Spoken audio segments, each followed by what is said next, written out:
Like, just stop. Like, don't over accommodate people to get them to like you. Like, the right people who like you are gonna like you for you.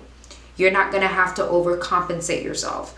The people that God has to be in your life, the people that God has ordained to be in your life and be that vessel for you, you are just gonna have to be you. Like, you don't have to be anything other than yourself.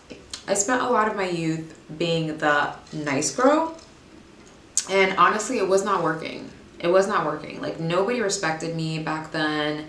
Guys did not respect me. Coworkers didn't respect me. Bosses didn't respect me. Family didn't respect me. Friends, oh God, friends saw me as a carpet. Like, when I was a nice girl, things weren't working. I wasn't getting what I wanted. I wasn't getting the results that I wanted. And my life wasn't moving the way that I wanted it to. And I'm like, being nice does not work. It's like, you even like try to use me, even if it's in the slightest way, and I will cut you out of my life, and I won't think twice about it. So I literally started having those boundaries, and it's like I started, like, my life kind of turned into a filter where like dead leaves were just falling off, and put your wants and needs ahead of my own. Because if I do that, that means I'm neglecting myself, and that means that I'm neglecting my self-worth, and that means that I don't feel like I'm worthy of anything. So when I went from a nice girl to a B, I stopped putting people's house. Don't waste your seats on people who are continuously proving to you that they are not a part of the plan. So when I went from a nice girl to a B, I realized like some people are just not part of the plan that God has for me. They're just not. So I had to accept that. And last but not least, it's either good treatment or no treatment. Happiness ahead of my own. The only people's happiness that I'll probably put ahead of my own is my immediate family. Hello, you guys. Welcome back to Moments with Mel. If you're not subscribed to my channel, you already know what to do. Hit the bell for updates every time I post a video, and also visit my website at itsmomentswithmel.com. You can read about my blog there, and if you want to do a girl chat personally with me, I do offer girl chat services. And you can also get a personalized video done by me if there's something going on in your life that you need advice for. So let's go ahead and talk about how I went from nice girl, say the word on YouTube. So at least I don't think I can. So I just want to make a quick disclaimer that I'm not telling you ladies to like go through life like being this mean, nasty, evil, wicked person. I'm not telling you to be Cruella de Vil. Like, this is not what I mean. Like, the headline's catchy, but like that's not what I mean. So basically, I spent a lot of my youth, being the nice girl. And honestly, it was not working. It was not working. Like, nobody respected me back then. Guys did not respect me. Coworkers didn't respect me. Bosses didn't respect me. Family didn't respect me. Friends, oh God, friends saw me as a carpet. Like, when I was a nice girl, things weren't working. I wasn't getting what I wanted. I wasn't getting the results that I wanted.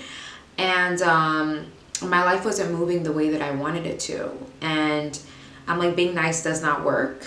It only gets you used and abused. That's genuinely how I feel. So I went from nice girl to a B. And when I finally started being a B, oh my God, everything fell in line, and I felt so powerful. So like I said, I'm not saying to be evil, okay? When I went from nice girl to a B, I started having like concrete boundaries that I wouldn't bend. And because I had those concrete boundaries that I wouldn't bend, I stopped going through certain experiences that I think some women are still going through because they still have not become a total B about those boundaries. So let me see if I can give you guys an example. One of like a big boundary that I had, I guess I'll give you guys a boundary in friendship. A big boundary that I had is a friend that is a user, or a friend that likes to kind of just use you for their advantage, and like you pour in 80 and they pour in 20, like those type of friends who try to get away with squeezing everything out of you and not giving you much. One of my biggest concrete boundaries when I went from a nice girl to a B is like, you even like try to use me, even if it's in the slightest way, and I will cut you out of my life, and I won't think twice about it. So I literally started having those boundaries, and it's like I started, like, my life kind of turned into a filter where like dead leaves were just falling off, meaning like bad toxic people, like it just became like so easy for me to get rid of those people because I stopped being so lenient, and I stopped overlooking certain bad behaviors. I stopped allowing people to get away with certain things, and because of that, I started to have a better life experience when I started having concrete boundaries. So when I went from a nice girl to be, like, usually as a nice girl, like if I knew that I wanted, just a brief example, if I knew that I wanted $15 and the person offered $12, I would take $12 just to be nice and put my desires in the back burner and allow that person to have their desires. But then once I became a B, it's like, listen, I want $15. If you can't give it to me, like, you can leave. And that's where I went from, like I said, a nice girl to a B, where it's like, I'm not gonna put your wants and needs ahead of my own. Because if I do that, that means I'm neglecting myself, and that means that I'm neglecting my self-worth, and that means that I don't feel like I'm worthy of anything. So when I went from a nice girl to a B, I stopped putting people's happiness ahead of my own. The only people's happiness that I'll probably put ahead of my own is my immediate family. But I don't do that for other people. I don't make large sacrifices for other people. I allow people to prove themselves to me, and I don't sacrifice myself for other people's happiness. I no longer do that. So I think I told you guys about that time where I had this girlfriend. Like, she was like a major user and a very narcissistic girl. I don't even know, like, again, I was a nice girl when I was friends with her. Now I would have given her the boot after the first time she tried it. But this girl would never respond to my texts, barely respond to anything. Like, I would send her happy birthday, she would respond like a week later. And then all of a sudden COVID hits and she really wants to get her nails done, and she's like, hey girl, do you want to do your nails? I'm like, everything's closed. Like, what are you talking about? She's like, oh, well, my nail lady, she's willing to come to my house and do my nails, but she's only gonna come if it's me and another person.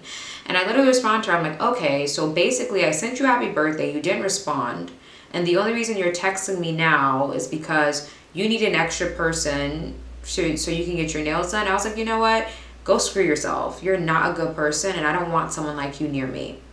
And that was the last conversation we've had, and I've never spoken to her again. And she tried to text me to fix it. I wasn't interested. Like, like I said, like, when I started having these concrete boundaries, I have skipped so many abusive relationships. I have skipped so many toxic friendships because I won't even allow it to start. Like, I kind of stop it. I stop it from the beginning. So, like, there's certain experiences that I don't have anymore because I won't even let it start. It's like, for example, if you're driving a car and you see that your meter is on E and you know the car is about to stop, what do? You go get gas so that the car doesn't even stop. So when I went from a nice girl to a B, that's how I am with my boundaries. Like, I stop it from the beginning so it doesn't even start. Like, if I go out with a guy and I'm sensing like narcissistic tendencies, I'll block him right after the date. I won't even like continue dating him and letting myself get entangled so that the abuse can start. Like, I won't even let it start. So when you go from nice girl to B, it's great. The next thing is, I guess this can relate to my last point, is I no longer allow disrespect, like small or big. I don't let people yell at me. I don't let people scream at me. I don't let people curse at me. I don't let people talk down on me. I don't let people shade me. Like, I don't let people do anything where I feel like disrespected. Like, I will call it out right away. Like, if I'm talking to someone and they're frustrated and they're yelling, I'll even tell them, like, listen, like, I understand that you're frustrated, but please do not yell at me. Do not yell at me, because I don't deserve that. Like, I didn't do anything, so please lower your voice when you speak to me. That's how I went from nice girl to B. The next thing is I come first. I come first, and that's it. Like, there's no way around that. I come first. I'm not gonna sacrifice myself and throw myself in a ditch to help someone else survive, because I've done that before in the past, and it didn't work. I remember I had this girlfriend of mine, I kept putting her first, and I kept overextending myself for her. And then that's why when I came to a realization, I'm like, this girl has never done anything for me. Like, this girl didn't even have the decency to show up to my birthday dinner and didn't even give me an excuse why. So I come first, and that's it. And everybody who meets me, I'm gonna come first. I'm not going to sacrifice myself and put myself on the line for your personal gain. I will not do that. I get nothing from that. I don't get a trophy for doing that. And I don't feel like I'm less of a Christian if I'm not interested in sacrificing myself for you. So that's that. The next thing on how I became from nice girl to B is I'm not interested in you validating or liking me. I do that for myself. Your validation is extra. So when you go from a nice girl to a B, you're going to understand that, like, some people are just not going to like you. Like, you can't, I feel like when you have nice girl syndrome, you're being overly nice to people and overly accommodating because you care about their validation. You want them to like you. But when you grow in life, you have to understand that people are going to like you for you. Like, the right people are going to like you for you. Like, you guys who are watching this video, like, there are some people who come on my YouTube who say really mean things, who say really nasty things under a video where I was talking about the most neutral subjects. Like, I literally posted a voiceover a couple of weeks ago, and someone commented and said, oh my God, I went through your channel, I listened to your voiceovers, I went through your videos, you're one of the most boring people ever. Oh my God, I cannot believe that people listen to you or people are subscribed to you. You're such a bore. I don't care. That's one person. I have over 1,000 subscribers. I don't care about how you feel. You're one person. You feel that way, but these other thousands don't feel that way. So I don't care. So I think when you go from nice girl to B, you're not interested in people validating you or liking you. I've met people who said, oh, I don't like you. I'm like, I don't care. Like, I don't even know why you're telling me this. It's not stopping my progress. It's not stopping you liking me, and it's not stopping anything. I want you to be clear on that. You're free to dislike me. Like, you're your own person. Like, God has given you free will. You're free to not like me. Like, some personalities don't mesh. That's fine, but I don't care. Like, I don't want you to think that I care about you not liking me. I don't want you to, like, confuse yourself, because then you're going to be very disappointed when I still don't validate you, because I genuinely don't care that you don't like me. So I think that that's a big part about going from nice girl to B, is understanding that you can be the sweetest peach in the world or the sweetest pineapple in the world, and someone still doesn't like pineapples, and someone still doesn't like peaches. So I always tell people, like, every time I meet a girl and I can sense a girl who's, like, being overly nice because she wants people to like her, like, I'll pull her to the side and I'll tell her, stop. Like, just stop. Like, don't over accommodate people to get them to like you. Like, the right people who like you are going to like you for you. You're not going to have to overcompensate yourself.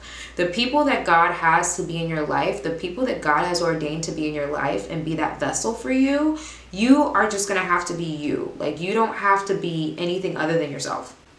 The next thing I did when I was going from nice girl to B is I stopped giving so many chances. Like, I stopped giving people so many chances to disappoint me. Like, if someone does something to me the first time, I'll forgive them. And I'll, like, look past it and still, like, give them a second chance, because people do make mistakes. But if you make that mistake again, like, I'll forgive you, but now yeah, so I'm not gonna say that I, like, stop, like, I just stop keep giving people the opportunity to disappoint me, if that makes sense. And I think that, you know, sometimes we may think, oh, the person's going to change, or the guy's going to change, or this friend that keeps hurting you is going to change. And it's like, after the first couple of times, it's like, okay, like, this is just who you are as a person. And it just doesn't fit the criteria of the type of person that I want around. So I'm not going to, it's like if you forgive a guy for cheating the first time, and then he cheats again, and then he cheats again, and then he cheats again, and then he cheats again. And it's like, I just can't keep giving you these chances anymore, because now it's like you're kind of like twisting the knife that's already in the wound. You're like adding salt to it. And I think that sometimes we can give people a second chance, and they apologize for the harm that like how they hurt you, and they are okay with moving forward and they don't do it again, and they value you. But there are some people where it's like they just keep adding salt to the wound, and you got to make a decision to let them go for your sake, to keep you safe. The next thing is that I started to do when I went from a nice girl to a B is like, now you must prove why you should have a part of my human experience. I consider this the human experience when we're like on planet Earth. Like, this is an experience. I'm a spirit living in this body. This body's my avatar. I have spirit. You guys have spirit. This is a human experience. And I feel like the human experience is it's so many ups and downs, happy times, sad times, good times, bad times. But the most amazing thing in life is having the right people in your life. That is, nothing beats that. And I see life as like a big round table with seats. Have you guys ever seen like those long dinner tables with like seats? And because of my experiences with people in the past and the things that I've been through with like just people who just weren't in my life for the right reasons, and friends who were just there to like take energy from me and it wasn't genuine, I see my life as a huge long table with seats, with cushions, like 15 seats or whatever, a long table. And those seats mean a lot to me. And I don't just give those seats away. Like, I reserve them for people that God sends into my life that I know is part of my human experience and who's there to pour into me the same way that I pour into them. So don't waste your seats on people who are continuously proving to you that they are not a part of the plan. So when I went from a nice girl to a B, I realized like some people are just not part of the plan that God has for me. They're just not. So I had to accept that. And last but not least, it's either good treatment or no treatment. Like, I don't believe in like being treated bad. I remember there was a time I went to a hospital and I wasn't feeling well, so they had to like, you know, like test me like for certain things. Like, I had a stomach ache, and this lady, this nurse came in, and like when she came into the room, she was like very aggressive, like with the way that she was typing. She was like typing really hard on the keyboard, and she was like throwing the glove pack on the table, and like, I don't think it was me that was the problem. I think she was just having a bad day. But she came in very aggressively. And that thought came to my head. I'm like, it's either good treatment or no treatment. Like, that's kind of like my standard. And I literally got up. Like, she didn't say anything to me when she walked into the room. My room, by the way. She didn't even look at me. And that made me feel really bad, because it's like, I'm already sick. And like, you being mean is making it worse. So I let her there. I slowly got up. She's like, ma'am, where are you going? And I didn't say anything. I ignored her, and I walked to the nursing station, and I'm like, can I please get a new nurse, because this nurse is very aggressive. Maybe she's not in a good mood today. She seems like she's having a hard time, and I'm already not feeling well, so I don't want like her to add on to me not feeling well by being aggressive, and she's gonna put a needle in me. She's gonna be really rough. And they swapped it out. They swapped her for another nurse, a very sweet lady that came in after her. So from nice girl to B, it's either good treatment or no treatment. Like, that's kind of how I approach professionals, how I approach dating, how I approach making new friends, meeting new people. Like, it's either you're gonna treat me well or I'm just not gonna be around. So that's all on how I went from nice girl to B. Hope this helped you guys.